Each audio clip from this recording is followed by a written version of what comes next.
Le professeur de ma fille lui mettait d'excellentes notes alors qu'elle ratait tous ses contrôles. Intrigué, j'ai voulu tirer cette histoire au clair et ce que j'ai découvert m'a glacé le sang. L'école n'a rien voulu entendre, alors j'ai pris les choses en main et mis au jour un secret abject, bien pire que ce que j'aurais pu imaginer. Tout a commencé lors de la réunion parents-professeurs de ma fille, qui a 18 ans. Son enseignant m'a lancé « C'est une élève brillante et une jeune femme exceptionnelle ». Son sourire m'a mis mal à l'aise. Il y avait quelque chose de bizarre dans sa façon de parler. Ce qui m'inquiétait encore plus, c'est que dans toutes les autres matières, ma fille était limite au bord du redoublement, sauf en physique, où elle cartonnait. Dès notre retour à la maison, je lui ai demandé pourquoi Monsieur Jones était le seul à lui donner d'aussi bonnes notes. Elle s'est figée, comme prise au piège, puis a bredouillé qu'elle adorait la physique. Mais le problème, c'est que j'ai fait des études de physique moi-même, alors j'ai voulu vérifier en lui posant 2 ou 3 questions toutes simples. Elle n'a rien su dire. Cette nuit-là, j'ai tourné en rond sans pouvoir dormir, obsédé par la question. Comment pouvait-elle avoir de si bonnes notes alors qu'elle ne savait même pas expliquer la gravité? Le lendemain, pendant qu'elle était en cours, j'ai fouillé dans ses affaires, même si je savais que ce n'était pas correct. Mais j'avais peur qu'elle soit manipulée sans s'en rendre compte. Ce que j'ai trouvé dans son journal intime m'a glacé le sang. Elle y écrivait que ce qu'elle faisait avec Monsieur Jones la rendait malade, mais qu'elle n'avait pas le choix. J'ai blêmi en lisant ça. Je n'ai pas hésité une seconde. J'ai appelé le proviseur pour lui expliquer que Monsieur Jones obligeait ma fille à entretenir une relation déplacée avec lui en échange de bonnes notes. Mais, à ma grande stupeur, on a balayé mes accusations. Sans preuve autre qu'un journal intime, rien n'était possible. J'étais fou de rage. J'ai attendu que ma fille rentre. Je l'ai installée à table et lui ai demandé de me dire la vérité, de m'expliquer ce qui se passait avec ce professeur. J'ai fait comme si je savais déjà tout, pour qu'elle comprenne qu'il était inutile de mentir. Elle s'est effondrée et a tout raconté. Ce que j'ai découvert dépassait tout ce que j'aurais pu imaginer. Au début de l'année,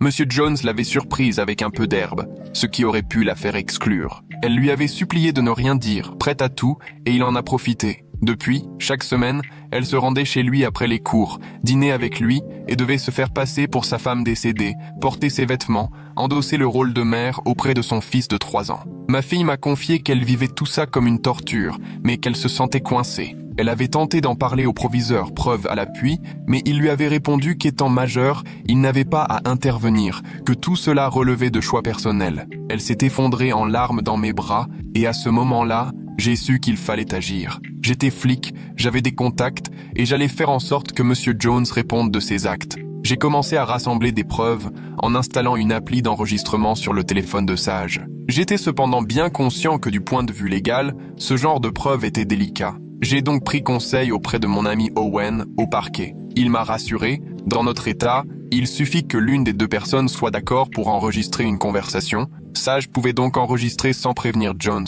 Mais il m'a aussi mis en garde. Vu mon implication, il valait mieux tout noter avec précision pour pouvoir constituer un dossier solide si besoin. Sage a accepté d'enregistrer sa prochaine visite, même si elle était morte de trouille à l'idée que Jones découvre le téléphone. Je lui ai cousu une poche secrète dans son sac à main pour y cacher l'appareil, micro bien en place. On a fait plusieurs essais pour être sûr que le son serait bon sans que ce soit repérable. Avec le recul, j'aurais dû voir les signes avant-coureurs. Pour renforcer le dossier, j'ai voulu creuser le passé de Jones, mais fouiller dans les fichiers de la police pour des raisons personnelles est interdit. J'ai donc demandé à ma collègue Jamie de vérifier un signalement anonyme, comme si cela venait d'un simple citoyen. Je n'étais pas tranquille avec ça, mais Jamie est quelqu'un de confiance, et bien qu'elle ait compris que c'était personnel, elle n'a rien dit. Sa recherche a révélé que Jones avait changé de district scolaire 3 fois en 5 ans, ce qui n'est jamais bon signe pour un prof. La plupart restent des années, sauf gros problème. Ce qui était encore plus louche, c'est que les motifs de ces mutations étaient consignés dans des dossiers confidentiels. Il fallait que j'en sache plus. J'ai contacté Tatum, des ressources humaines du rectorat, en prétextant une vérification pour une autre enquête. Il m'a simplement dit que des inquiétudes avaient été signalées dans ses anciens établissements, mais qu'il n'avait pas le droit d'en dire davantage sans feu vert officiel. C'était suffisant pour comprendre qu'il y avait anguille sous roche. J'ai profité de mes jours de congé pour me rendre sur place, dans ses anciens collèges. J'ai fait 2 heures de route jusqu'au dernier, où je me suis présenté comme le père d'une élève qui envisageait d'emménager dans le secteur, cherchant des infos sur certains professeurs. On m'a souvent envoyé balader, mais j'ai eu la chance de tomber sur une conseillère qui se souvenait de Jones.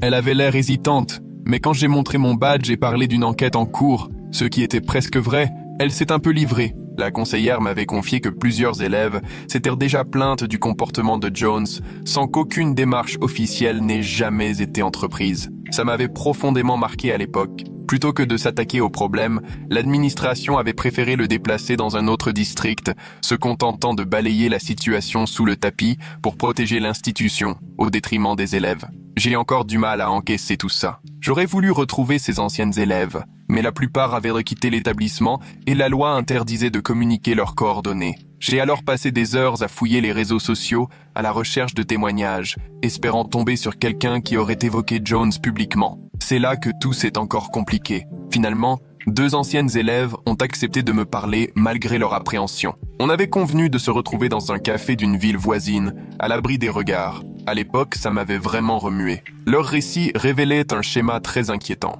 Jones visait des filles fragiles, souvent en difficulté ou en conflit avec le règlement, leur proposant une soi-disant aide personnalisée qui impliquait systématiquement des rencontres privées et des attentes ambiguës. Ce genre de témoignage m'a profondément touché sur le moment. Trop effrayées à l'époque pour aller plus loin, elles ont tout de même accepté de rédiger des déclarations anonymes. J'ai transmis ces éléments à mon supérieur, pensant qu'une enquête allait enfin être ouverte, mais on m'a vite coupé l'herbe sous le pied. Avec le recul, j'aurais dû voir venir les avertissements. Tu peux pas enquêter officiellement, il y a conflit d'intérêts, m'a-t-il expliqué. Ta fille est concernée. Ça m'a vraiment secoué. Je comprends, mais tu sais comment ça marche. Il n'avait pas tort, mais c'était le genre de réponse qu'on n'a pas envie d'entendre. J'ai dû continuer à creuser de mon côté, en avançant à pas feutrés. C'est là que les choses ont pris une tournure encore plus délicate. C'est à ce moment-là que Sage est rentré à la maison avec son premier enregistrement. J'en avais les mains qui tremblaient en l'écoutant. Avec le recul, j'aurais dû voir les signaux d'alerte. On entendait clairement Jones tenir des propos déplacés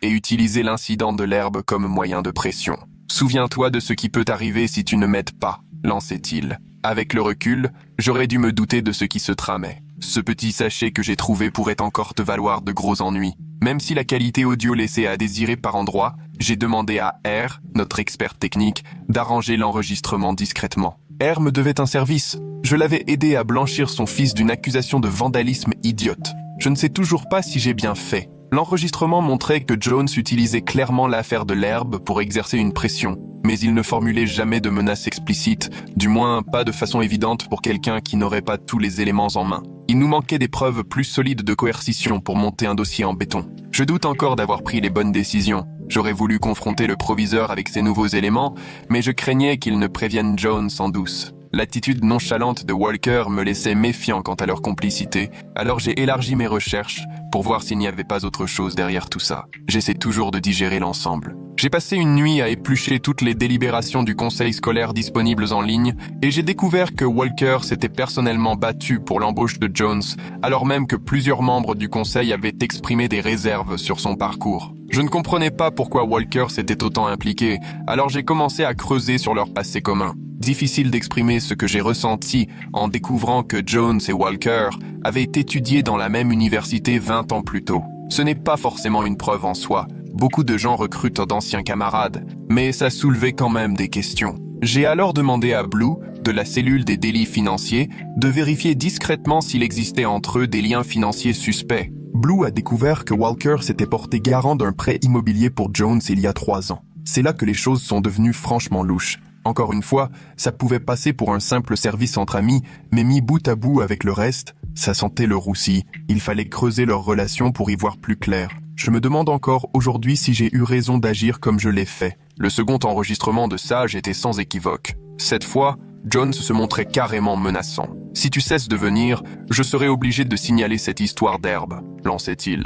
Difficile de décrire ce que j'ai ressenti à ce moment-là. Pense à tes dossiers de candidature à la fac. Imagine ce que ça donnerait avec une mention de drogue. Sage n'osait pas le pousser à s'expliquer davantage, paralysé par la peur, mais la manipulation était flagrante. J'aurais voulu placer Jones sous surveillance, mais je ne pouvais pas engager les moyens du service sans déclencher une procédure officielle. C'est difficile à exprimer, tout ce qui m'a traversé l'esprit. J'ai donc acheté moi-même des mini-caméras que j'ai installées discrètement sur le domaine public autour de chez lui, histoire de rester dans la légalité. La semaine suivante, les caméras ont filmé d'autres adolescentes venant chez lui. Impossible de savoir qui elles étaient sans risquer de commettre un faux pas. Il fallait trouver un moyen de les identifier. J'ai montré des captures à Sage, qui n'a reconnu qu'une seule fille, Jess, de sa classe. J'avais le cœur serré, encore une fois. Il fallait approcher Jess avec prudence, sans éveiller les soupçons de Jones ni ceux du proviseur. J'ai donc organisé une rencontre par hasard dans un café fréquenté par les élèves du lycée. Jess s'est tout de suite montrée méfiante face à mon intérêt,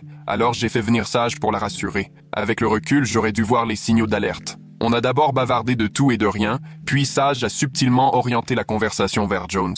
Grâce à elle, Jess a fini par admettre que Jones la faisait chanter aussi, mais pour des raisons différentes. C'est compliqué à décrire, ce que j'ai ressenti à ce moment-là. Dans son histoire, il l'avait surprise en train de trafiquer ses notes dans le système du lycée. Pour garder une moyenne suffisante et conserver sa bourse, elle était prête à tout, et il a profité de sa vulnérabilité. C'est là que tout s'est encore corsé. On avait désormais de quoi prouver qu'il y avait un vrai schéma de manipulation, ce qui renforçait sérieusement notre dossier. Jess a accepté d'enregistrer ses conversations avec Jones, mais ses parents sont tombés sur son plan et, forcément, ils étaient furieux. J'avais embarqué leur fille sans leur en parler. Les choses se sont compliquées davantage à ce moment-là. J'ai dû aller leur parler en face, tout leur expliquer pour essayer de regagner leur confiance. Ils étaient méfiants, ce qui est bien compréhensible. Mais en écoutant les enregistrements qu'on avait déjà, leur colère a pris une tournure différente. J'ai encore du mal à prendre du recul sur tout ça. Les parents de Jess voulaient tout de suite saisir le conseil d'administration, mais je leur ai expliqué que le proviseur couvrait Jones. Je leur ai montré les preuves reliant Walker à Jones, et je les ai convaincus que tout passer par la voie officielle risquait d'étouffer l'affaire. Ça m'a marqué à l'époque. Finalement, ils ont accepté, mais à contre-cœur, de suivre ma méthode pour faire avancer l'enquête. Comme on accumulait les preuves, j'ai sollicité l'aide de MD, un membre du conseil scolaire en qui j'avais confiance, rencontré lors d'événements associatifs. C'est compliqué à décrire, ce que j'ai ressenti. MD a confirmé mes doutes, m'expliquant que des plaintes similaires avaient déjà mystérieusement disparu. À chaque fois qu'il y a une histoire sur Jones, ça s'évapore comme par magie de l'ordre du jour, m'a-t-il dit. Je me sentais dépassé. J'ai tenté de tirer la sonnette d'alarme, mais on me met systématiquement en minorité. Ils pensaient qu'on était probablement face à des dissimulations orchestrées par la direction du lycée. J'ai demandé à voir les anciennes plaintes, mais le district a répondu qu'elles étaient confidentielles, même pour le conseil. Avec le recul, j'aurais dû voir certains voyants rouges. Du coup, j'ai dû passer par une demande officielle d'accès à l'information via Owen, ce qui allait prendre du temps. Pendant qu'on attendait, Blue est arrivé avec des infos encore plus troublantes. Je n'avais jamais vécu un truc pareil auparavant. Il avait découvert un lien financier entre Jones et Walker, blanchi à travers une boîte baptisée Advanced Educational Tutoring Services. Cette société avait une présence en ligne quasi inexistante, juste un site cheap avec quelques photos passe-partout et 3 lignes d'explication. Il nous fallait l'expertise de la cellule antifraude, mais les impliqués officiellement auraient mis la puce à l'oreille aux principaux concernés. Avec le recul, j'aurais dû me douter de l'ampleur du problème. Blue a découvert que la société de soutien scolaire avait reçu de grosses sommes du district pour des services spécialisés pendant 3 ans. Impossible de demander un mandat sans éveiller les soupçons, donc il fallait ruser. C'est là que ça s'est encore compliqué. J'ai alors appris que le district se préparait justement à une inspection d'accréditation majeure, qui allait jouer sur son financement et son image. Sortir un scandale maintenant pouvait tout faire capoter, d'où la pression pour tout passer sous silence. Impossible de mettre des mots sur ce que j'ai ressenti. J'ai rassemblé tout ce qu'on avait comme preuve pour aller voir le proviseur, en espérant qu'il serait un peu au-dessus de la mêlée. Mais j'ai découvert qu'il était très proche de Walker. Ils jouaient au golf ensemble chaque semaine et partaient en vacances en famille. Je ne sais pas vraiment si j'ai fait les bons choix. Ça expliquait pourquoi Walker se sentait intouchable. J'ai donc décidé de passer outre et de m'adresser à 3 membres du conseil d'administration qui semblaient plus indépendants. Je doute encore d'avoir pris la meilleure décision. Ces 3-là ont examiné nos preuves en privé. Ils ont reconnu que c'était grave, mais craignaient les conséquences juridiques si l'affaire éclatait au grand jour. Ils ont évoqué la solution classique, transférer discrètement Jones ailleurs, perpétuant ainsi ce système odieux qui consiste à déplacer les problèmes sans les régler. Ça m'a profondément marqué. J'ai refusé cette mascarade, réclamant qu'ils rendent enfin des comptes. C'est à ce moment que leur vrai visage est apparu. Ils ont menacé de salir le témoignage de Sage en révélant qu'elle avait été prise avec de la drogue. À nouveau, la situation s'est compliquée. Ils ont tenté de présenter ça comme un dommage collatéral inévitable pour sauver la réputation du district. J'ai dû leur rappeler leurs obligations légales de signalement, qu'ils avaient déjà bafouées en étouffant les plaintes précédentes, et qu'ils risquaient gros personnellement. Là, ils ont commencé à m'écouter. Le conseil a fini par accepter, du bout des lèvres, d'ouvrir une enquête interne, mais a confié sa supervision à Walker. Encore une fois, je ne sais pas si j'ai bien géré. C'était délirant, comme confier les clés de la bergerie au loup. Je savais que tout serait faussé, alors j'ai contacté la presse locale anonymement, ne donnant que ce qu'il fallait pour mettre la puce à l'oreille aux journalistes. Sans jamais dire qui était sage, je n'avais jamais été confronté à une pareille situation. Une journaliste du canard local, Sam, a accroché sur le sujet, mais il lui fallait mieux que des témoignages anonymes pour lancer une vraie enquête. Avec l'accord des parents de Jess, j'ai arrangé un entretien discret entre Sam et Jess pour qu'elle raconte ce qu'elle avait vécu. Je n'avais jamais traversé un moment aussi intense. Sam a commencé à creuser, à interroger d'anciens élèves, à exiger des documents publics. Comme on pouvait s'y attendre, les avocats du district l'ont menacée de poursuites pour diffamation, alors elle a dû avancer avec prudence. Je continue de me demander si j'ai fait ce qu'il fallait. Plus la pression médiatique montait, plus Jones se comportait bizarrement au lycée. Il annulait les TP, balançait des vidéos à la place de ses cours et fuyait les parents.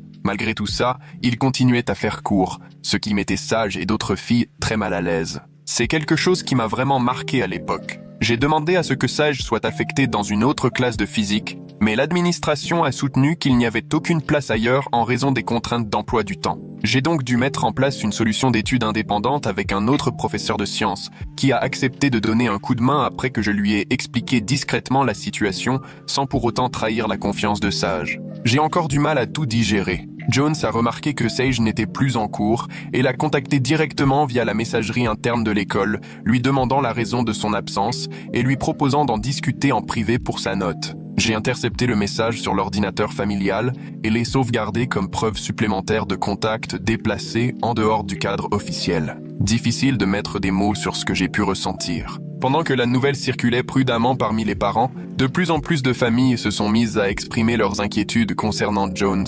Beaucoup avaient jusque-là minimisé le malaise de leurs enfants, pensant qu'il ne s'agissait que de plaintes d'ados envers leurs enseignants. Je me demande encore si j'ai bien géré tout ça. À présent, le schéma sautait aux yeux. Pourtant, beaucoup redoutaient d'éventuelles répercussions scolaires, surtout pour ceux qui préparaient leur dossier pour l'université. Je ne sais pas si j'ai pris les bonnes décisions. On a alors créé un groupe de parents pour s'entraider et se protéger, se réunissant chaque semaine dans des maisons différentes pour rester discrets. Nous avions prévu d'être nombreux à la prochaine réunion du conseil d'administration afin d'exiger des mesures concrètes. Je n'avais jamais vécu une telle chose. Visiblement, le district s'attendait à notre mobilisation, car il a changé le lieu de la réunion à la dernière minute, choisissant une salle minuscule dans un bâtiment administratif excentré, de toute évidence pour limiter la participation. On s'est organisé en covoiturage pour rassembler le plus de monde possible, arrivant à l'avance afin d'occuper les places avant que le personnel du district ne vienne remplir la salle. Avec le recul, je me rends compte que j'aurais dû repérer les signes avant-coureurs. Lors de la réunion, on a profité du temps de parole accordé au public pour exiger des réponses. Les membres du conseil ont expliqué qu'ils ne pouvaient pas aborder publiquement les questions concernant le personnel à cause de la législation sur la vie privée. J'ai encore du mal à tout digérer. On s'était préparé à cette parade. Chaque parent a pris la parole 3 minutes pour lire à voix haute des extraits de nos preuves dans le compte-rendu public, sans mentionner les noms des élèves, mais en citant les dates, heures et comportements répréhensibles. Le président du conseil a essayé de nous faire taire en disant qu'on enfreignait le règlement, mais comme je connaissais bien les lois sur la transparence des réunions publiques, ils n'ont pas pu nous réduire au silence. C'est difficile à exprimer tout ce que j'ai ressenti. La période de questions du public est protégée par la loi de l'État, leur ai-je rappelé. Vous n'avez pas le droit d'empêcher les citoyens de s'adresser au conseil pendant ce temps. Nos témoignages se sont ainsi retrouvés officiellement consignés, impossibles à ignorer ou à enterrer. Je n'avais jamais traversé une telle situation auparavant. Les médias locaux ont relayé notre mobilisation face au conseil scolaire, prenant clairement l'administration au dépourvu. Dès le lendemain, Walker a publié un communiqué dénonçant une soi-disant chasse aux sorcières, menée selon lui par des parents mécontents dont les enfants auraient eu de mauvais résultats. Avec le recul, je me dis que j'aurais dû voir venir ce genre de réaction. Cette attitude condescendante n'a fait que renforcer notre détermination à engager des actions en justice. J'ai consulté le procureur du district sur d'éventuelles infractions pénales, mais il m'a expliqué qu'il fallait des preuves plus tangibles d'actes délictueux et pas seulement des comportements déplacés. Avec le recul, je me rends compte que les signaux étaient là. On m'a alors conseillé de me pencher sur les irrégularités financières découvertes par Blue, qui pourraient entrer dans le cadre d'une fraude ou d'un détournement de fonds publics. Nous avons déposé une demande d'accès aux documents concernant les contrats liant la société de soutien scolaire au district, mais les responsables ont fait traîner les choses en invoquant la nécessité de vérifier la confidentialité des informations. Impossible de décrire ce que j'ai ressenti à ce moment-là. J'ai fait jouer mes contacts dans la police pour accélérer les démarches, insistant sur les soupçons de fraude. Quand on a enfin reçu les documents, ils révélèrent des paiements suspects, accompagnés de justificatifs volontairement vagues quant à la nature des services rendus. Ce fut un choc à l'époque. Blue a remonté la piste de l'argent à travers plusieurs comptes, jusqu'à découvrir que Walker touchait des commissions occultes de la société de soutien scolaire via une société écran au nom de son beau-frère. La difficulté restait de prouver l'implication de Jones, qui n'apparaissait sur aucun des documents financiers. Je ne sais pas si j'ai géré cette partie au mieux. Sage se rappelait pourtant avoir vu des papiers financiers chez Jones alors qu'elle faisait semblant d'être sa femme. Un jour, il lui avait demandé de classer des documents dans son bureau à la maison. Mettre la main sur ces papiers aurait été risqué et sûrement illégal. Il fallait donc trouver une autre solution pour y accéder. Je n'avais jamais été confronté à une histoire pareille. En creusant un peu, j'ai appris que la sœur de l'ex-femme de Jones habitait tout près. Aller la voir directement aurait éveillé les soupçons de Jones, alors j'ai demandé à une collègue de la contacter sous prétexte d'une enquête sur une fraude financière touchant plusieurs personnes. J'ai encore du mal à réaliser tout ça. Cette sœur nous a révélé que l'ex-femme de Jones avait conservé des dossiers détaillés avant sa mort, persuadée qu'il y avait des irrégularités financières, mais elle avait eu peur de Jones qui l'avait menacée durant leur divorce. Il a fallu la rassurer sur le fait qu'en nous aidant, elle permettrait de rendre justice à sa sœur tout en protégeant les victimes actuelles. Ce que j'ai éprouvé à ce moment-là est difficile à décrire. Grâce à elle, nous avons pu mettre la main sur des documents prouvant que Jones et Walker agissaient de la sorte dans plusieurs établissements scolaires depuis près de 10 ans. Certaines preuves étaient anciennes et risquaient d'être prescrites, donc nous nous sommes concentrés sur les transactions les plus récentes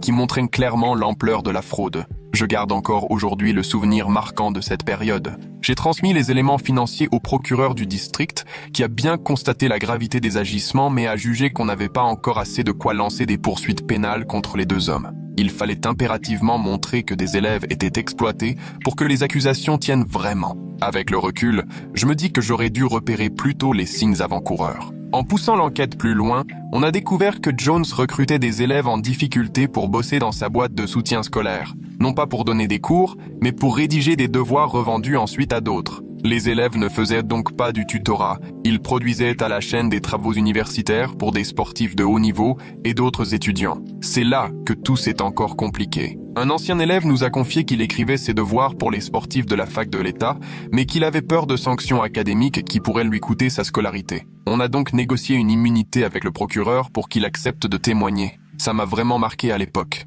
Grâce à son témoignage, on a mis à jour un système où Walker et Jones vendaient des devoirs à des étudiants sportifs via leur société, en contraignant des lycéens à faire le boulot. Ce n'était pas seulement de la fraude académique, c'était aussi une exploitation de mineurs. Je me demande encore aujourd'hui si j'ai bien géré cette partie. Il nous fallait des preuves irréfutables. Alors avec l'accord du procureur, on a monté une opération d'infiltration. Un policier s'est fait passer pour l'intermédiaire d'un sportif universitaire cherchant à se procurer des devoirs pour le semestre. L'opération a permis de surprendre Jones en pleine négociation, détaillant les tarifs et les modalités de livraison. J'ai encore du mal à digérer tout ça. Pendant le rendez-vous, il s'est même vanté de la qualité de ses rédacteurs, affirmant qu'aucun n'avait jamais été démasqué pour plagiat. Mais Walker, lui, n'était pas là, et il fallait encore prouver son rôle autrement que par les finances. Difficile d'exprimer ce que j'ai ressenti sur le moment. Lors de l'opération, Jones a parlé de la part de Walker sur un enregistrement disant « Je dois donner 30% au patron, le reste c'est pour moi ». Ça recoupait les preuves financières. Mais ce n'était pas suffisant pour retenir l'association de malfaiteurs. On a donc obtenu un mandat pour surveiller leur communication. C'est à ce moment-là que tout s'est complexifié. Ils évitaient soigneusement de parler affaires au téléphone ou par mail, conscients des risques, alors on a dû attendre une rencontre physique pour espérer avancer. Notre filature a fini par porter ses fruits. On a surpris un rendez-vous dans un restaurant à l'écart de la ville. J'en garde un souvenir marquant. Ils restaient prudents dans leurs échanges, mais notre micro a capté quelques phrases sur la nécessité de tenir les jeunes à carreau et que personne ne fasse le lien. En recoupant tout ça avec les preuves financières, on avait enfin de quoi lancer de vraies poursuites. À mesure que l'enquête avançait, Sage a commencé à faire des crises d'angoisse, à sursauter au moindre bruit, à mal dormir. Avec le temps, je réalise que j'aurais dû voir les signaux d'alerte. Elle ne pouvait pas sécher davantage les cours, surtout avec les dossiers d'inscription à la fac qui arrivaient. Alors j'ai organisé un suivi avec un spécialiste du traumatisme et obtenu des aménagements scolaires via la conseillère d'orientation. Cette dernière a été compréhensive sans avoir tous les détails, mais elle dépendait directement de Walker, ce qui compliquait la situation. Ça m'a vraiment bouleversé à l'époque. Il a fallu rester très prudent sur ce qu'on transmettait à l'établissement pour ne pas compromettre l'enquête. Des rumeurs ont commencé à circuler sur les raisons pour lesquelles Sage évitait le cours de Jones. Certains insinuaient qu'elle avait des passe-droits. Ce que j'ai ressenti à ce moment-là, difficile à mettre en mots. Sage voulait à tout prix préserver sa vie privée et ne pas devenir la cible des commérages, alors on a trouvé une version officielle. Elle travaillait en autonomie sur un projet de physique, à cause d'un conflit d'emploi du temps avec les préparations à l'université. Mais d'autres élèves ont commencé à lui tourner le dos après que Jones a laissé entendre qu'elle mentait sur la nécessité de ses aménagements. Je ne sais pas si j'ai bien géré cette partie. Il ne l'a jamais attaqué de front, mais lancé en classe des pics sur ceux qui inventent des excuses, en jetant un regard appuyé vers sa place vide. Heureusement, JP était resté fidèle, la défendant auprès des autres sans rien savoir de l'affaire. Je n'avais jamais vécu une situation pareille. J'enchaînais les doubles journées, assurant mes missions de police tout en menant l'enquête, souvent en sacrifiant mes nuits à éplucher les preuves ou rencontrer les parents. Ma santé en a sérieusement pâti. J'ai perdu du poids, accumulé les insomnies, eu des migraines à répétition. Je doute encore aujourd'hui d'avoir bien géré tout ça. Mon lieutenant a fini par remarquer mon état le jour où j'ai failli m'endormir pendant un briefing et il m'a convoqué. J'ai dû lui avouer certains aspects de l'enquête. J'avais peur qu'on m'écarte à cause de mon implication personnelle, mais je n'avais jamais connu pareille situation. J'ai insisté sur l'ampleur des délits financiers plus que sur mon lien avec Sage, en mettant en avant l'impact sur toute la communauté. Mon lieutenant s'est montré étonnamment compréhensif et a proposé de mobiliser les ressources du service pour qu'on documente comme il faut les preuves. Difficile d'exprimer ce que j'ai ressenti à ce moment-là. Ça impliquait de rédiger des rapports officiels, alors on a dû structurer l'enquête avec encore plus de rigueur pour protéger la vie privée de Sage, tout en poursuivant Walker et Jones. Avec les moyens du service, on a pu accélérer l'enquête financière, obtenir des mandats pour accéder à des relevés bancaires et des documents d'entreprise jusque-là hors de portée. C'est là que tout s'est encore compliqué. On a appris que Jones s'était rendu compte d'une manière ou d'une autre qu'il était visé par une enquête, sans doute alerté par quelqu'un du district, et il s'est alors empressé d'effacer toute trace compromettante en supprimant des mails et des fichiers sur son ordinateur de travail. Bien loin de se douter des compétences de la police scientifique, il n'imaginait pas que notre équipe technique réussirait à récupérer des éléments essentiels à partir des sauvegardes des serveurs et du cloud, là où il croyait tout avoir effacé. Jamais je n'avais été confronté à une telle situation. Walker, de son côté, a aussitôt commencé à mettre la pression sur les enseignants pour qu'ils nous signalent à la moindre présence policière dans l'établissement, arguant que ça perturbait l'ambiance scolaire. Pourtant, beaucoup d'enseignants, qui se méfiaient de Jones depuis des années, soutenaient discrètement notre enquête et nous transmettaient des infos sur les manœuvres de Walker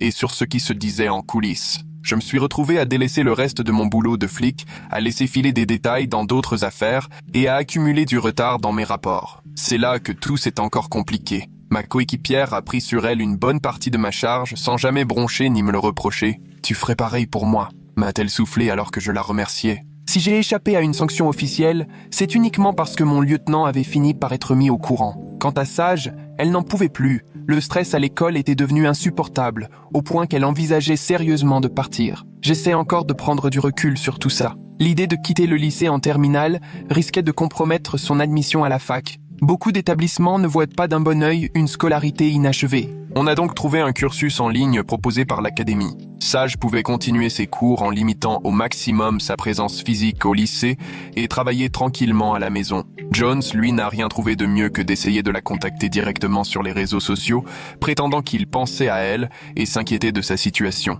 J'ai intercepté le message, ce qui m'a permis d'ajouter le harcèlement à la longue liste de ses infractions. Toute la famille était sous pression. J'étais sur les nerfs, distrait, pendant que Sage se repliait sur elle-même et devenait anxieuse. J'essaie encore de comprendre comment on a pu en arriver là. Ma sœur est venue à la rescousse. Elle passait plusieurs fois par semaine pour préparer les repas et s'occuper du linge, histoire de me permettre de rester concentré sur l'enquête et d'être présent pour Sage. Les parents de Jess, de leur côté, ont même envisagé de déménager pour protéger leur fille, mais partir aurait mis en péril notre dossier, puisqu'elle était un témoin clé. Après de longues discussions, ils ont accepté de rester jusqu'à la fin de l'enquête, à condition de mettre la santé de leur fille avant tout si la situation dégénérait. Finalement, Le procureur a consenti à poursuivre Jones pour harcèlement et coercition sur la base des preuves que nous avions réunies, ce qui m'a bouleversé sur le moment. Mais il voulait des éléments plus solides contre Walker avant d'engager quoi que ce soit à son encontre, alors on s'est concentré sur la démonstration que Walker était bel et bien au courant des agissements de Jones auprès des élèves.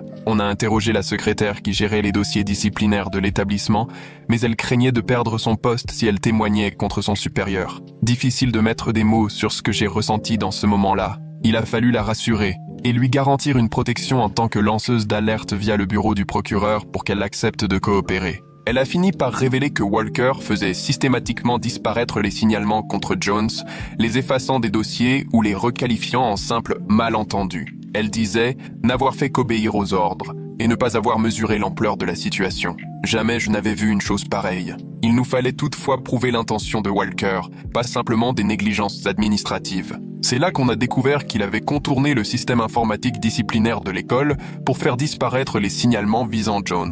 Ce qu'il ne savait pas, c'est que le logiciel enregistrait des journaux cachés, invisibles pour les utilisateurs classiques. Nos experts ont réussi à récupérer les plaintes supprimées, mettant au jour une série d'incidents que Walker avait volontairement couverts. Je ne sais pas trop si j'ai géré tout cela comme il fallait. Les données récupérées révélaient plusieurs plaintes contre Jones sur 2 ans, provenant d'élèves et de parents différents. Pour faire le lien avec les arrangements financiers, on a croisé les dates des signalements avec des transactions suspectes, ce qui a fait ressortir une chronologie où les paiements adressés à Walker augmentaient chaque fois qu'une plainte était enterrée. C'est à ce moment-là que tout s'est encore compliqué. Ce parallèle laissait fortement soupçonner un système de chantage ou de paiement en échange de protection, même si ce n'était pas une preuve formelle d'un accord. Dans l'un des signalements récupérés, il était précisé que Jones avait obligé un élève à travailler pour lui en échange de l'effacement d'une sanction disciplinaire, en lui faisant rédiger des devoirs. Le lien était alors établi entre l'exploitation des élèves et le système de tutorat. J'ai bien du mal à prendre du recul sur tout ça. L'élève en question, ayant obtenu son bac et quitté la région, a finalement refusé de témoigner malgré nos tentatives pour le joindre. On a donc dû s'appuyer sur sa plainte écrite et sur les preuves matérielles, faute de témoignages directs, ce qui m'a marqué. À ce stade, le procureur a estimé qu'on avait assez pour lancer des poursuites initiales contre Jones pour exploitation et harcèlement, et contre Walker pour fraude et manquement à ses devoirs. Il restait toutefois inquiet quant à la réaction du milieu local, les 2 hommes étant très bien implantés dans le tissu associatif. J'ai encore du mal à croire tout ce qu'on a traversé. On a donc minutieusement planifié leur arrestation afin de limiter les remous dans l'établissement, tout en s'assurant que ni l'un ni l'autre ne puisse prévenir son complice. L'arrestation de Jones devait se faire hors temps scolaire, un week-end, mais il a manifestement eu vent de l'opération, probablement grâce à une fuite au district après la délivrance du mandat. Je n'avais jamais vu ça. Il a tenté de prendre la fuite en pleine nuit, chargeant ses affaires dans sa voiture avant de quitter la maison à 4 heures du matin. Grâce à notre alerte, les gendarmes l'ont intercepté à la frontière de l'État. Il prétendait qu'il partait simplement en vacances pour rendre visite à sa famille, mais vu le contexte, personne n'y a cru. Il nous a fallu démontrer que Jones avait réellement l'intention de prendre la fuite, ce qui aurait permis de renforcer notre dossier et de justifier sa mise en détention sans possibilité de caution. J'avoue que je n'avais jamais vécu une telle expérience auparavant. Lorsqu'on a fouillé sa voiture, on y a trouvé une grosse somme en liquide, un passeport et plusieurs téléphones prépayés. Tout laissait penser qu'il se préparait à disparaître pour un bon moment. Son avocat a bien tenté de faire passer tout cela pour des objets anodins emportés dans le cadre d'une visite familiale, mais l'absence totale de bagages, de vêtements ou de nécessaires de toilette a vite mis à mal sa version. C'est à partir de là que les choses se sont vraiment compliquées. Ce qu'on a découvert chez lui s'est révélé décisif pour étoffer notre dossier. La perquisition a permis de mettre au jour une pièce secrète dissimulée derrière un placard, remplie de vêtements féminins ressemblant à ceux que Sage disait avoir été forcé de porter, ainsi que des photos d'élèves prises en dehors du contexte scolaire,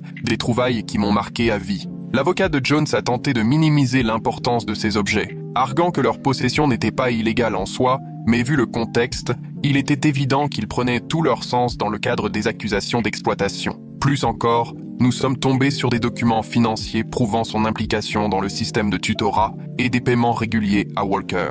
Avec du recul, je me dis que j'aurais dû voir les signaux d'alerte. Quand Walker a appris l'arrestation de Jones par le bureau du procureur, il a immédiatement tenté d'effacer des dossiers scolaires sur son ordinateur du travail, sans savoir que notre équipe informatique avait déjà tout sauvegardé sur les serveurs, ajoutant ainsi l'entrave à la justice à la liste de ses délits. Je ne saurais jamais si j'ai vraiment bien géré la situation. Il a été interpellé dans l'après-midi même, semant la panique parmi les cadres du district. Le procureur du district a lancé des poursuites contre les deux hommes. Jones pour exploitation d'élèves, harcèlement et fraude, Walker pour faute professionnelle, destruction de preuves et délits financiers. C'est difficile à décrire, ce que j'ai ressenti à ce moment-là. On savait que la suite serait délicate. Ils avaient engagé des ténors du barreau et le district cherchait à tout prix à s'éloigner du scandale. Nous, de notre côté, avons continué à réunir le moindre élément susceptible de consolider le dossier. L'annonce des arrestations a secoué la communauté, faisant la une du journal local. Avec un peu de recul, j'aurais dû voir venir les choses.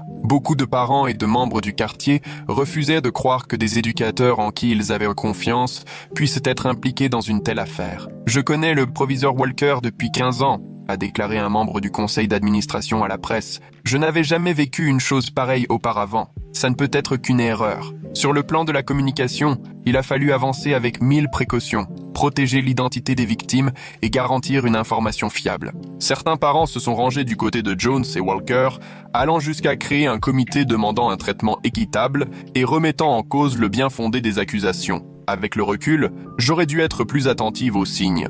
D'après eux, cette affaire n'était rien d'autre qu'une chasse aux sorcières orchestrée par des élèves mécontents, désireux de se venger à cause de mauvaises notes. Mais à mesure que d'autres élèves prenèrent la parole, encouragés par le courage de leurs camarades, le vent a tourné et l'opinion publique a commencé à reconnaître la gravité des faits, ce qui m'a profondément marqué à l'époque. Le conseil a convoqué une réunion d'urgence pour tenter de contenir la crise, tout en s'efforçant de présenter les choses comme des incidents isolés et en refusant de voir l'ampleur des dysfonctionnements qui avaient rendu tout cela possible. J'ai assisté à cette réunion avec d'autres parents, apportant des preuves que l'administration avait fermé les yeux sur Jones, malgré plusieurs signalements étalés sur des années, ce qui m'a fortement marqué à l'époque. Le conseil a voté la mise à pied administrative de Walker, mais a choisi comme proviseur intérimaire son adjoint, qui lui était très proche et avait contribué à enterrer les plaintes. Nous avons alors dû garder un œil attentif sur l'administration pour éviter toute nouvelle tentative d'entraver la justice au cours de la procédure. J'ai encore du mal à réaliser tout cela.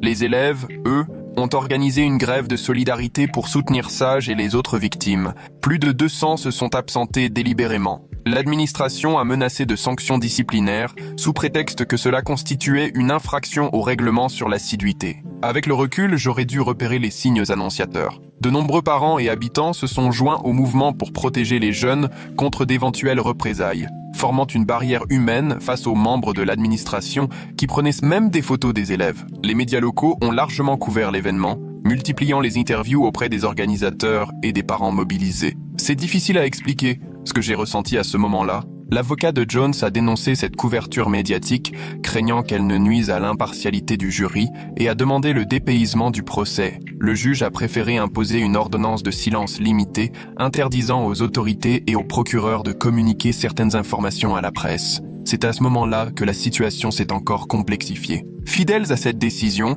nous avons travaillé en lien avec des associations spécialisées pour garantir un accompagnement adapté aux élèves tout au long du procès. Il nous a fallu être extrêmement vigilants sur les informations diffusées, en privilégiant le soutien aux victimes et en évitant de divulguer des détails qui auraient pu enfreindre l'ordonnance du tribunal. Je ne sais pas si j'ai vraiment agi au mieux. Ce n'est qu'après l'intervention des autorités éducatives de l'État que le directeur académique a fini par reconnaître la gravité de la situation, tout en s'efforçant de faire passer cela pour la faute de quelques individus isolés, agissant à l'insu de l'organisation. Nous avons alors présenté des éléments prouvant la négligence institutionnelle avérée, plainte restée sans suite, absence de vérification sérieuse avant l'embauche de Jones. Cela m'a profondément marqué à l'époque. Le ministère de l'Éducation de l'État a décidé d'ouvrir sa propre enquête sur la gestion du recrutement et des plaintes au sein du district. Leur priorité, au départ, semblait être la réputation et l'accréditation du district, davantage que le bien-être des élèves, tant ils se concentraient sur les aspects administratifs plutôt que sur le soutien concret aux victimes. Cela m'a profondément marqué à l'époque. Nous avons alors partagé nos preuves avec certains responsables de l'État plus sensibles à la situation, qui ont mis la sécurité des élèves au centre de leur démarche. Les enquêteurs de l'État ont mis au jour des pratiques similaires dans d'autres établissements du district, ce qui montrait bien que les problèmes ne se limitaient pas à Jones et Walker. Franchement, c'est compliqué à mettre en mots, ce que j'ai ressenti. Les enquêteurs se heurtaient à toute une série d'obstacles administratifs et de questions de compétences, alors on a pris l'initiative de les mettre en relation avec d'autres lanceurs d'alerte du district, qui pouvaient apporter des témoignages concrets sur les dysfonctionnements. Les parents, excédés, ont exigé une refonte totale de la direction administrative, allant jusqu'à demander la démission des membres du conseil qui avaient fermé les yeux sur les alertes concernant Jones. C'est difficile à expliquer ce que j'ai ressenti. Le conseil, quant à lui, s'accrochait à ses habitudes, prétextant qu'il fallait une certaine stabilité en période de crise. Du coup, plusieurs membres de la communauté ont décidé de se mobiliser pour les prochaines élections, fédérant leurs forces autour d'une coalition centrée sur les élèves et résolue à instaurer davantage de transparence et de responsabilité. Jamais je n'avais été confronté à une telle situation. La défense de Jones, elle, a d'abord tenté de faire croire que Sage avait consenti à l'arrangement, sous-entendant qu'elle avait tout inventé après avoir eu une mauvaise note. Mais cette manœuvre s'est retournée contre eux de façon spectaculaire quand d'autres victimes sont venues témoigner, racontant des histoires qui se ressemblaient terriblement. Je dois avouer que je ne comprends toujours pas tout, même avec le recul. La défense a ensuite changé de braquet, rejetant la faute sur Walker et présentant Jones comme un simple exécutant des ordres de l'administration. De son côté, l'équipe de Walker a voulu le faire passer pour un homme totalement étranger aux agissements de Jones avec les élèves, affirmant qu'il n'avait participé qu'à des dispositifs de tutorat tout à fait classiques, ce qui m'avait marqué à l'époque. Mais les preuves financières étaient accablantes. Il était clairement au courant du système, si bien qu'ils ont fini par envisager des négociations avec le procureur. Ce dernier a proposé à Walker une peine allégée en échange d'un témoignage complet contre Jones, mais aussi d'informations sur d'autres employés impliqués dans les dérives. C'est vraiment difficile à décrire ce que j'ai ressenti. Au début, Walker a refusé, persuadé que ses relations suffiraient à le protéger. On a donc continué à constituer des dossiers distincts contre les deux hommes, en prévoyant des procès séparés si besoin. Ça m'a vraiment marqué à l'époque. Au fil de la préparation, de nouveaux éléments ont révélé que Jones avait déjà mis en place des schémas similaires dans ses précédents établissements, certains responsables admettant l'avoir simplement déplacé plutôt que de lancer des procédures disciplinaires. Pour la plupart de ces cas, les faits étaient prescrits. Alors on s'en est servi pour démontrer un mode opératoire, pas pour ajouter de nouveaux chefs d'accusation. Je m'efforce toujours de comprendre tout cela. Walker a finalement accepté de coopérer et de témoigner contre Jones, comprenant que les preuves contre lui étaient accablantes. Lors des premiers entretiens, son récit paraissait calculé et incomplet, il cherchait visiblement à minimiser sa propre implication tout en chargeant Jones. Avec le recul, j'aurais dû me douter de quelque chose. Le procureur l'a mis devant ses contradictions, confrontant ses propos aux éléments matériels. Acculé, Walker a fini par révéler l'existence d'un réseau bien plus vaste, impliquant d'autres cadres du district, un proviseur adjoint qui avait couvert les plaintes et un conseiller d'orientation chargé de repérer les élèves les plus fragiles. Ce jour-là, ça m'a profondément marqué. Certaines accusations restaient difficiles à vérifier immédiatement, et les enquêteurs ont alors lancé de nouvelles investigations tout en restant concentrés sur le dossier principal. La défense de Jones a tenté d'écarter les enregistrements réalisés par Sage en invoquant une atteinte à la vie privée. Je n'avais jamais connu une situation pareille. Après de longs échanges juridiques, le juge a fini par déclarer ces enregistrements recevables, puisque la loi de l'État autorise ce type de preuve quand un seul participant a donné son accord. Cela voulait dire que le jury allait entendre les menaces et manipulations enregistrées sur les bandes audio. C'est à partir de là que les choses se sont encore corsées. Contre l'avis de son avocat, Jones a choisi de témoigner. Il a multiplié les contradictions avec les preuves, perdant son sang-froid au contre-interrogatoire quand on l'a confronté à ses incohérences. Je n'arrive toujours pas à tout saisir. Sa crédibilité en a pris un sérieux coup, plusieurs jurés qualifiant même sa prestation de manifestement malhonnête. Les mouvements d'argent liaient de façon évidente la société de tutorat aux deux hommes, des experts expliquant comment les fonds étaient blanchis via plusieurs comptes. Jones répétait qu'il s'était contenté de suivre les instructions de Walker concernant l'entreprise, mais l'accusation a prouvé le contraire grâce à des témoignages et des documents signés de sa main. Honnêtement, je me demande encore si j'ai bien géré la situation. Le jury a mis 3 jours à se décider, avant de le reconnaître coupable de la plupart des chefs d'accusation retenus contre lui. Il a certes été acquitté de 2 faits mineurs pour lesquels les preuves restaient floues, mais jugé coupable sur les principaux chefs d'exploitation, de fraude et de harcèlement. Je n'avais jamais vécu pareille épreuve.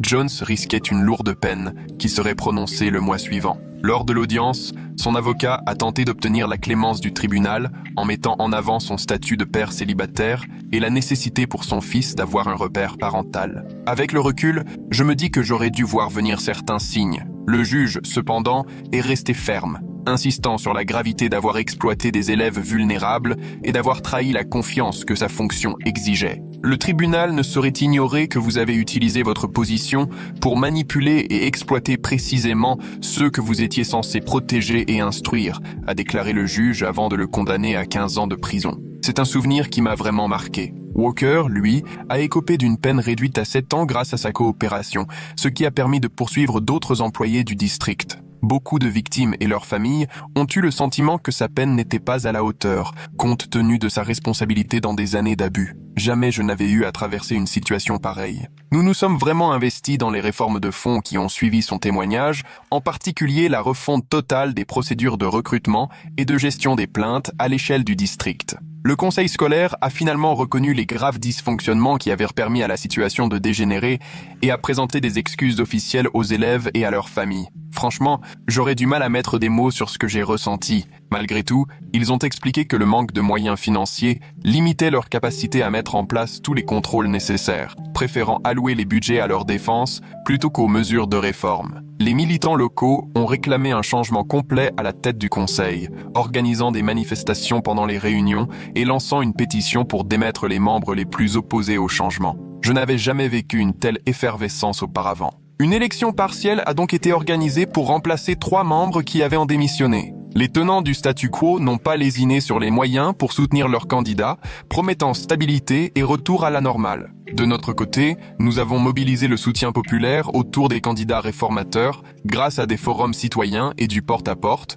pour faire comprendre l'importance d'un nouveau souffle. Cela m'avait marqué à l'époque. 3 nouveaux membres ont ainsi été élus, avec un programme axé sur la transparence et la responsabilité, mais ils se sont vite heurtés à l'opposition de la majorité restante, ce qui a donné lieu à des réunions tendues et de multiples blocages. Avec le recul, j'aurais sans doute dû voir venir les difficultés. Au départ, les avancées sur les changements de politique ont été laborieuses, le temps que les nouveaux venus s'approprient les rouages internes et tissent des alliances. L'État a finalement imposé des réformes en profondeur au district, dont de nouveaux processus de recrutement, un suivi renforcé des plaintes et des audits réguliers des mesures disciplinaires. Ce que j'ai ressenti à ce moment-là est difficile à décrire. La mise en œuvre de toutes ces nouveautés a exigé des ressources considérables, que le district disait ne pas pouvoir dégager à cause des indemnisations à payer. Les nouveaux élus ont alors choisi de prioriser la sécurité des élèves sur les frais administratifs, supprimant des postes au siège pour financer les réformes nécessaires. À l'époque, cela m'a vraiment touché. Sage et d'autres victimes ont entamé des démarches civiles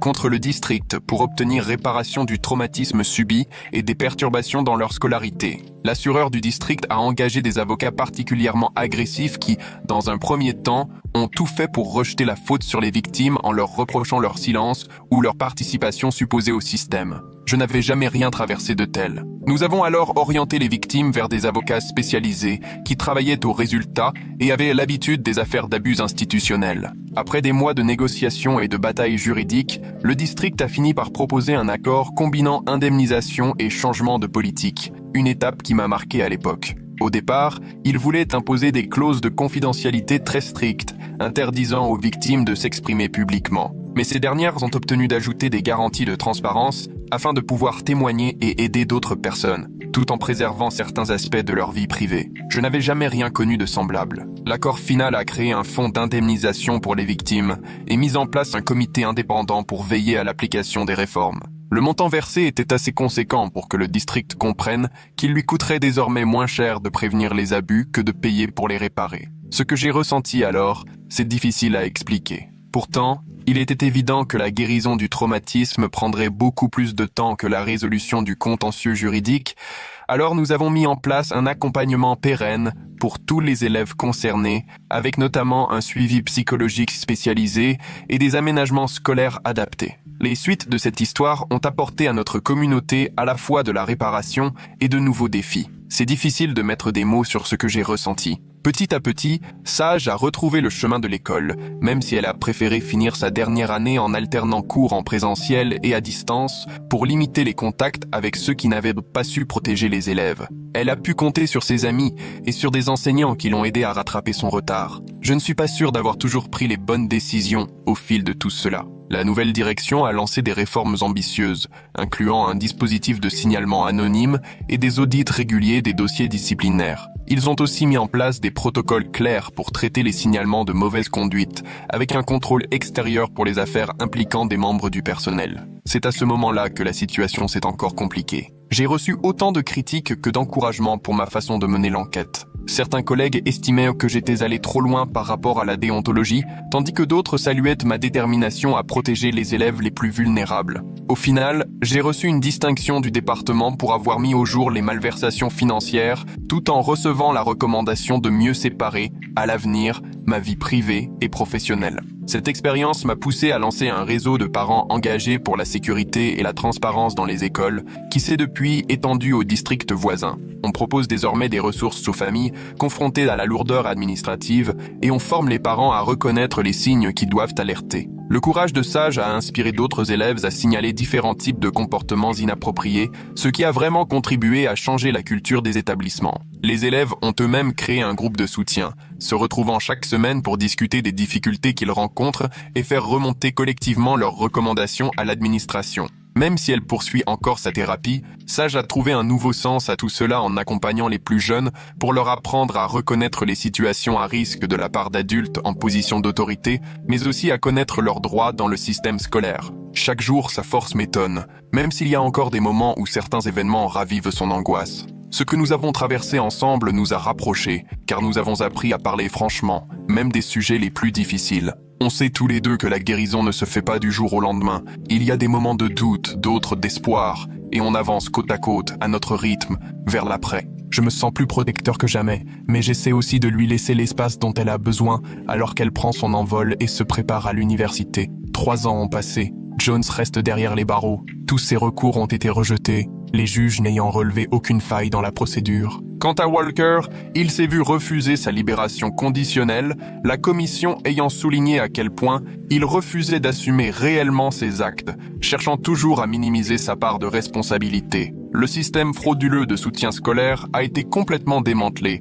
et les fonds récupérés servent désormais à de vrais dispositifs pour les élèves. Accompagnement psychologique renforcé, soutien scolaire repensé. Désormais, chaque contrat externe doit passer par plusieurs niveaux de validation. Mais ce qui compte le plus, ce n'est pas tant la victoire au tribunal que de voir Sage reprendre confiance en elle, retrouver sa capacité à agir. Lorsqu'elle a témoigné au procès, elle a soutenu le regard de Jones et lui a lancé « Tu as voulu me priver de ma force, mais en me défendant, j'ai découvert un courage insoupçonné. » Aujourd'hui, alors qu'elle prépare son entrée à la fac avec l'envie de s'engager dans la défense des droits et la justice sociale, je mesure combien cette épreuve l'a transformée. Pour qu'aucun autre élève n'ait à subir ce qu'elle a traversé, elle envisage de faire des études de droit en se spécialisant dans les politiques éducatives, espérant ainsi renforcer la protection des élèves à l'échelle du système. Même si j'aurais tout donné pour la préserver de cette douleur, je suis immensément fier de la femme forte qu'elle est devenue. La semaine dernière, elle a reçu ses lettres d'admission à plusieurs universités, accompagnées d'une bourse importante réservée à ceux qui ont surmonté des épreuves majeures. Le soir où nous avons fêté ça autour d'un dîner, elle m'a dit « Papa, je n'aurais jamais tenu sans le fait que tu m'as cru dès le départ. » Rien que pour ce moment-là, toutes les nuits blanches, tous les combats administratifs, toutes les remises en question en valèrent la peine. Le système a essayé de faire taire ma fille, mais ensemble, on a obtenu justice. Pas seulement pour elle, mais pour tous ceux qui ont été victimes de ces hommes. Ce fut long, éprouvant, mais c'était indispensable. Au départ, tout est parti d'une simple inquiétude de parents lors d'une réunion de parents-professeurs, et ça a fini par mettre au jour un système de corruption installé depuis des années. S'il y a bien une chose que j'ai retenue, c'est que parfois, il faut s'en remettre à son intuition, même quand les institutions cherchent à minimiser ce qu'on ressent. La vérité compte, surtout face à ceux qui voudraient de l'enterrer. Quand je repense à tout ça, près de 5 ans plus tard, je trouve presque irréel qu'une discussion un peu étrange avec un prof de physique ait pu déclencher une enquête d'une telle ampleur, qui a abouti à des poursuites pénales. Les traces de cette affaire sont encore bien présentes dans tout le système éducatif de notre région. Plusieurs académies ont revu de fond en comble leurs procédures de signalement. Et l'Assemblée régionale a même voté ce qu'ils appellent la loi pour la sécurité des élèves. Vérification d'antécédents obligatoires, interdiction pour les écoles de conclure des accords de confidentialité quand un membre du personnel part dans des circonstances douteuses. Parfois, il m'arrive encore de douter, de me demander si je suis allé trop loin. à la fois comme père et comme policier. Des collègues m'ont dit que j'aurais dû me retirer de l'enquête, et sur le plan strictement procédural, ils n'ont sans doute pas tort. Pourtant, au fond de moi, je savais que je ne pouvais pas fermer les yeux et faire confiance à un système qui avait déjà laissé tomber tant d'élèves. Cette expérience m'a profondément marqué, jusque dans ma façon de travailler. Aujourd'hui, je prête une attention toute particulière aux affaires où il existe des rapports de pouvoir institutionnels et je suis devenu la personne ressource dans notre service dès qu'il s'agit d'écoles ou de programmes pour jeunes. Mon chef m'a même chargé de monter une formation pour sensibiliser les nouveaux agents à repérer les mécanismes de protection institutionnelle ou les tentatives d'étouffement. Le plus éprouvant dans toute cette histoire aura été de voir Sage se débattre avec les conséquences. Il y a eu des nuits où je l'entendais pleurer, impuissant malgré toute mon expérience. Les victoires judiciaires ne suffisent pas à effacer le traumatisme. Sa psychologue me rappelle que c'est normal, que la guérison prend du temps et n'est faite ni de lignes droites, ni de raccourcis. Aujourd'hui, elle va beaucoup mieux. Elle s'épanouit en 2e année à la fac et elle fait même un stage dans une association qui œuvre pour la protection des élèves au sein des établissements scolaires. Elle a transformé sa douleur en force, en mission, et je l'admire chaque jour un peu plus. Jones et Walker, quant à eux, sont devenus des exemples à ne pas suivre dans tout le milieu éducatif. La prison n'était qu'un début. Ils ont été définitivement interdits d'enseigner et ont perdu tous leurs titres et accréditations. Le scandale de leur société de soutien scolaire a même débouché sur des enquêtes jusque dans l'enseignement supérieur, ce qui a entraîné des sanctions contre plusieurs programmes sportifs universitaires ayant acheté des travaux à leur entreprise. L'ampleur de leurs agissements dépassait tout ce que nous avions pu imaginer, impliquant au moins 5 académies et 3 universités sur près de 10 ans. Je me demande parfois combien d'autres Jones et Walker restent encore en place, profitant de leur pouvoir pendant que les institutions ferment les yeux. Cette pensée me tient parfois éveillé la nuit, mais c'est aussi elle qui me donne la force de continuer à me battre. La coalition des parents, née au fil de l'enquête, s'est transformée en une véritable association pérenne, veillant de près aux décisions des conseils scolaires et épaulant les familles confrontées à des soucis disciplinaires. Grâce à elle, plusieurs élèves ont pu faire entendre leur voix sur divers manquements, même si, heureusement, rien d'aussi grave et organisé que ce que Jones et Walker avaient mis en place. Le seul vrai point positif dans toute cette histoire, c'est d'avoir vu la mentalité de notre communauté évoluer. Là où régnait autrefois une confiance aveugle envers les autorités scolaires, on trouve désormais un regard critique salutaire et une exigence de transparence qui pousse à demander des comptes. Les parents s'impliquent davantage, les élèves sont mieux informés sur leurs droits et les responsables savent désormais qu'ignorer ou étouffer les problèmes leur coûtera bien plus cher que de les affronter honnêtement. Je ne me fais pas d'illusions, tout n'est pas réglé. Le pouvoir peut toujours être détourné et les institutions continueront, quoi qu'il arrive, à chercher d'abord à se protéger. Mais chez nous, au moins, la balance penche un peu plus du côté de la justice et de la clarté. Pour Sage et moi, il a aussi fallu du temps pour reconstruire la confiance mise à mal quand j'ai fouillé sa chambre et lu son journal. Ce fut un passage vraiment difficile, et même si cela nous a permis de découvrir la vérité, cela restait une intrusion dans son intimité qui a nécessité du temps pour s'apaiser. Nous avons eu des échanges très francs sur les limites à respecter, la confiance à rétablir et ce que signifie vraiment se respecter quand on grandit. Ce n'était pas toujours facile, mais c'était indispensable. Pour la suite, je garde une forme d'optimisme prudent. Les membres réformateurs élus au conseil scolaire sont parvenus à rassembler assez de soutien pour faire bouger les lignes et instaurer de vraies réformes dans la gestion des établissements. Le comité de contrôle indépendant, né de l'accord, a des pouvoirs concrets, avec un accès direct au dossier et la possibilité d'enquêter sur les plaintes sans ingérence de l'administration. Et surtout, des jeunes comme Sage et Jess ont montré aux élèves plus jeunes qu'oser dénoncer des abus, ce n'est pas trahir, c'est faire preuve de courage. Si vous lisez ces lignes et que vous reconnaissez des situations similaires chez vous ou dans l'école de vos enfants, surtout, ne détournez pas le regard. Notez chaque détail, cherchez des alliés, tenez bon et ne lâchez rien. Les systèmes sont conçus pour se protéger, mais ils ne résistent pas longtemps face à la ténacité de ceux qui refusent de baisser les bras. La vérité finit toujours par peser suffisamment lourd pour qu'on ne puisse plus la faire taire.